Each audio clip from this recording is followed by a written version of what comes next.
by rhythm and grace in a movement and establish harmony with the surrounding. The Guru Shishya relation, as observed in our traditional Indian dance culture, has sustained some beautiful elements in spite of this present modernization.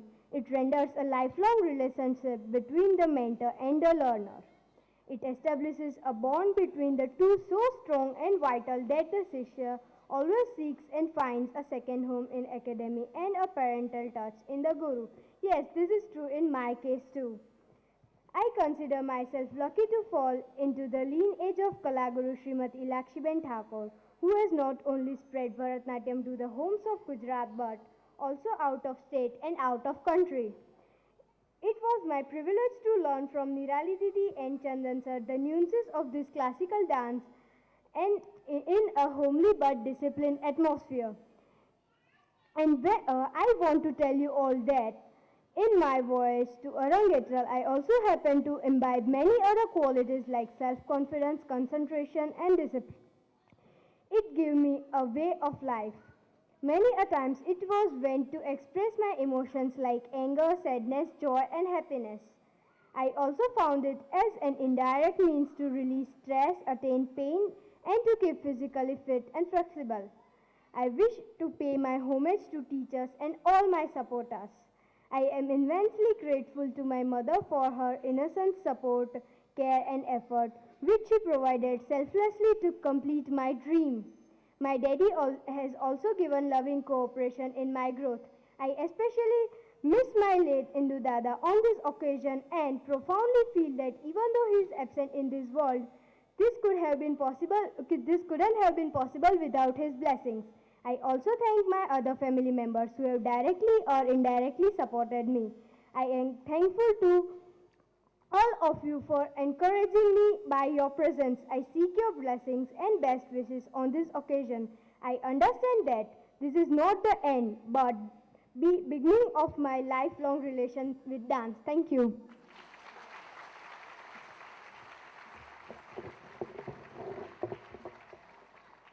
પૂજ્ય કલાગુરુ શ્રીમતી ઇલાક્ષીબેન ઠાકોર પોતાનું વક્તવ્ય રજૂ કરશે. ચિરંજીવી બેન શ્રુતિ,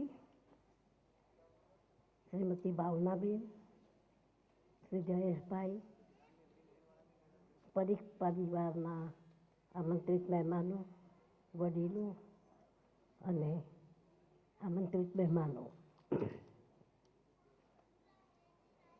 બેન શ્રુતિ જ્યારે રંગમંચ પર પ્રવેશ કરી ને નૃત્યની શરૂઆત કરે ત્યારે ખ્યાલ આવે કેટલી આત્મશ્રદ્ધાથી નૃત્ય કરશે અને આ આત્મશ્રદ્ધાથી નૃત્ય કેટલું કરશે, એની પાસે કેટલી મહેનત કરી છે એ પણ એના નમસ્કારની વિધિથી ખબર પડે.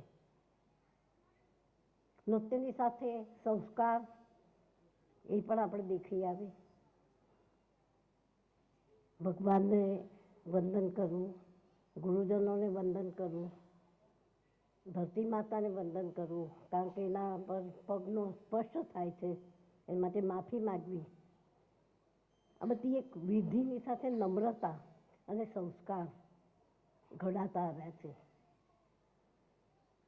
જે દિવસે નૃત્ય ભારતીમાં વિદ્યાર્થીની પ્રવેશ કરે અને નૃત્યની શરૂઆત કરીએ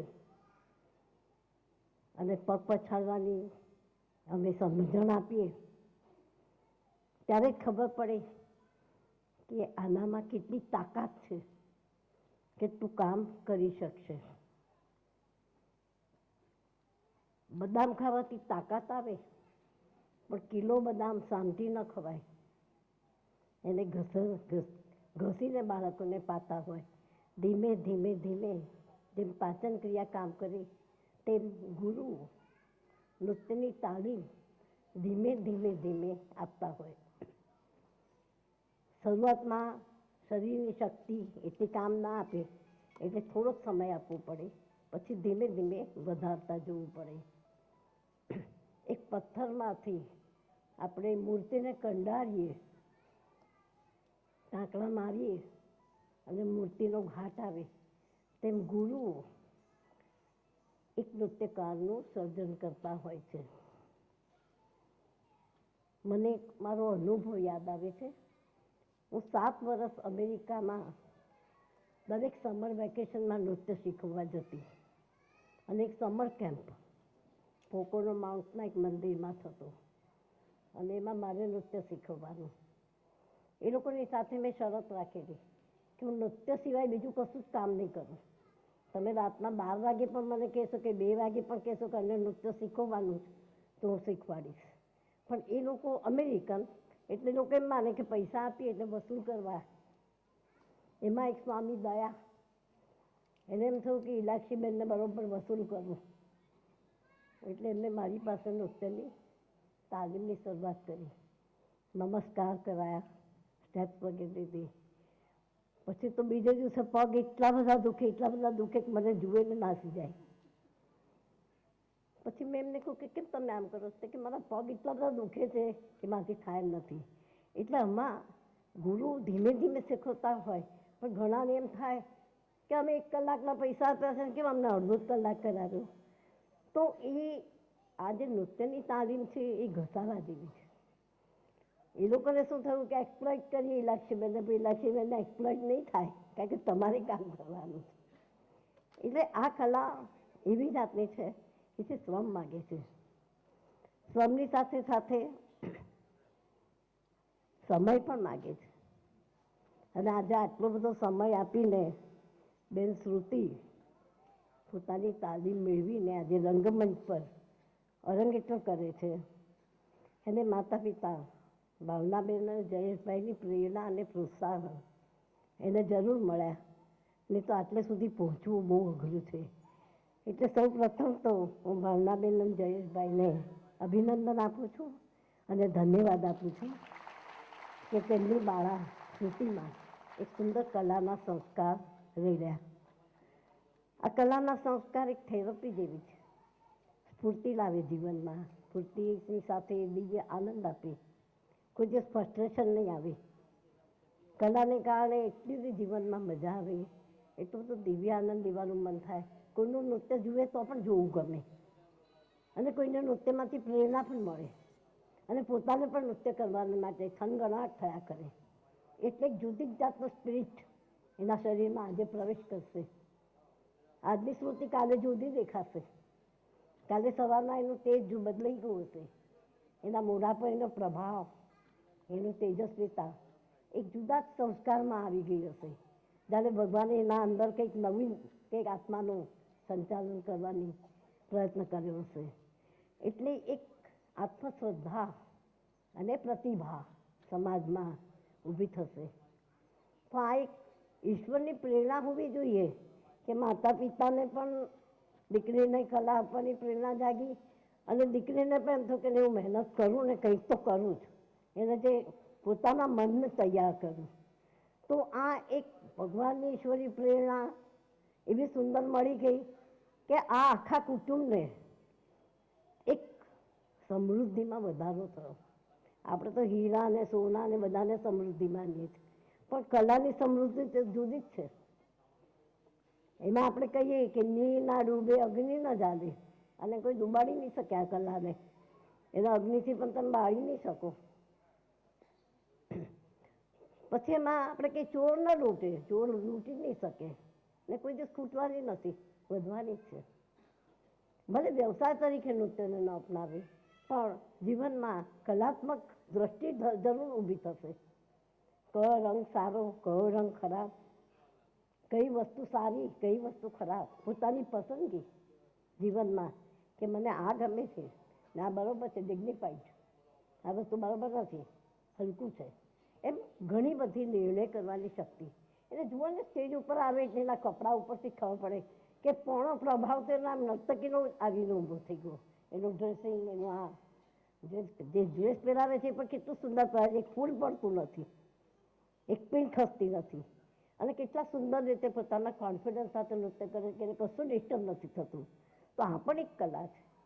એટલે પોતે જીવનમાં કેમ વ્યવસ્થિત રહેવું એનું પણ એને ભાન રહેશે, સજાગ, અને પોતાના જીવનને એટલું બધું દિવ્યમય બનાવશે અને વાતાવરણને અને પરિવારજનોમાં એટલી સુંદર પ્રતિભા ઊભી થશે કે બીજા અનેક લોકો પ્રેરાશે. હવે ભરતનાટ્યમની આપણે વાત કરીએ તો ભરતનાટ્યમનું નામ જ ભાવ રાગ તાલ નાટ્ય. તમે જોયું કે એને ભાવ કર્યા, રાગ ગવાતા હતા, તાલમાં નૃત્ય થતું હતું, અને નાટ્ય જેમાં અર્જુન છે, કૃષ્ણ છે, એમ જુદા જુદા પાત્રો એને બતાવ્યા. કેટલા બધા પાત્રો, અનેક પાત્રો. વિષ્ણુ ભગવાનના 10 અવતાર, એક કંડારેલી મૂર્તિ બહાર નીકળવા માંડી, લક્ષ્મી, સરસ્વતી, એમ પોતાના આખા શરીરમાંથી કંડારાયેલી મૂર્તિ જાણે નૃત્ય કરતી હોય એવું લાગે. તો આજે આપ સૌને એક વિનંતી કે એને એવી પ્રેરણા અને પ્રોત્સાહન, એવા આશીર્વાદ આપજો કે એના જીવનને વધુ ને વધુ સમૃદ્ધ બનાવે. અને હું પણ એને એવા આશીર્વાદ આપું છું કે એના જીવનમાં એને ખૂબ ખૂબ દિવ્ય આનંદ મળે અને એનું જીવન દિવ્યમય બનાવે. એ સાથે આપ સૌની રજા લઉં છું.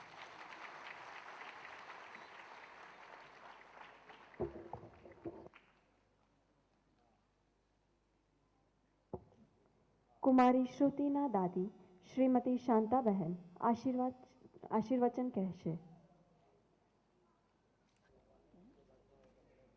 આજના સમારંભના મુખ્ય મહેમાન કલાગુરુ શ્રીમતી ઇલાક્ષીબેન ઠાકોર, ગુરુ શ્રી ચંદનભાઈ તથા નિરાલીબેન ઠાકોર, નૃત્ય ભારતી સંસ્થાના કાર્યકરો તથા આમંત્રિત મહેમાનો, ગુરુદેવો ભવની સાક્ષી કરનારા કલાગુરુ શ્રીમતી ઇલાક્ષીબેન તથા ગુરુ શ્રી ચંદનભાઈ અને નિરાલીબેનની પ્રેરણા અને કુશળ અભ્યાસ શૈલીથી તેમણે મારી પૌત્રી શ્રી શ્રુતિને આજના આ સમારંભ માટે તૈયાર કરવામાં ખૂબ જ મહેનત કરી છે. તે બદલ તેમને ખૂબ ખૂબ અભિનંદન.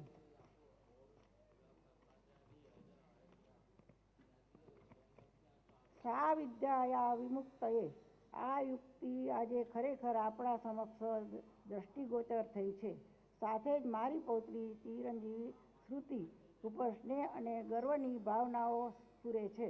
આ દીકરીએ છેલ્લા 5 વર્ષમાં તાલીમ અને શિસ્તબદ્ધ અભ્યાસને આત્મસાત કર્યો. તે જોઈને હું ભવિષ્યમાં પણ તે યશ અને કીર્તિના શિખરોને આંબી શકે તેવા આશીર્વાદ આપું છું. શ્રુતિ નૃત્યની સાથે સાથે અભ્યાસ, સંગીત અને ચિત્રકળામાં પણ કુશળ છે.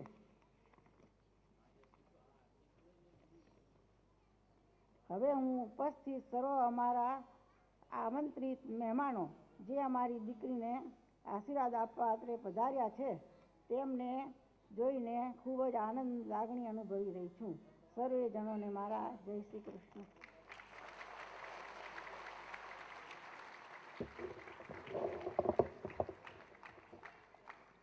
કુમારી શ્રુતિના પિતા શ્રી જયેશભાઈ આભાર વિધિ કરશે. A very good evening to one and all present here.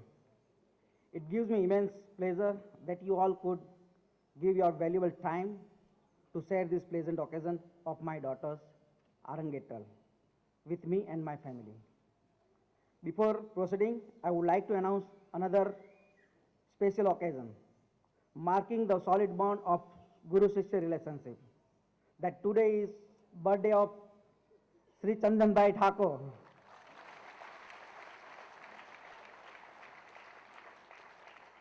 I take this opportunity to wish him a very happy birthday on behalf of each of you present here. Please give him a great loud applause.